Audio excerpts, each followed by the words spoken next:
ஒரு டேஸ்டியான பீட்ரூட் அல்வா தாங்க இன்றைக்கி பார்க்க போகிறோம். ரொம்ப டேஸ்ட்டாக இருக்கும். செய்யறது ரொம்ப ரொம்ப ஈஸி.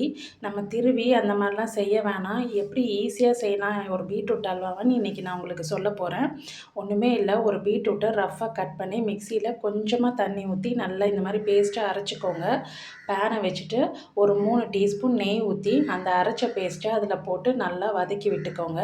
கொஞ்சம் ஒரு 2 நிமிஷம் வதங்கினதுக்கப்புறமா லிட்டை போட்டு இந்த மாதிரி மூடி ஒரு 5 மினிட்ஸ் நல்லா மூடி வச்சுருங்க. தண்ணிலாம் ஊற்றக்கூடாது, பால் கண்டிப்பாக ஊற்றாதீங்க.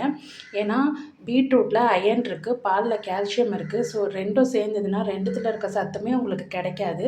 ஸோ அதனால் எப்போவுமே பீட்ரூட் செய்யும் போது பால் ஆட் பண்ணாதீங்க.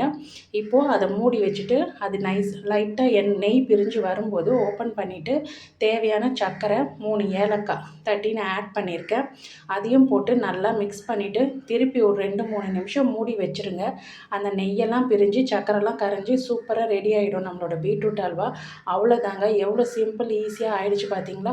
ஒரு 10 மினிட்ஸில் நீங்கள் ரெடி பண்ணிடலாம். இப்போ பிளேட்டுக்கு ஷிஃப்ட் பண்ணிவிட்டு உங்களுக்கு தேவையான கார்னிஷ் ஆட் பண்ணிக்கோங்க. நான் இன்றைக்கி சும்மா பாதாமை க்ரஷ் பண்ணிவிட்டு ஆட் பண்ணியிருக்கேன்.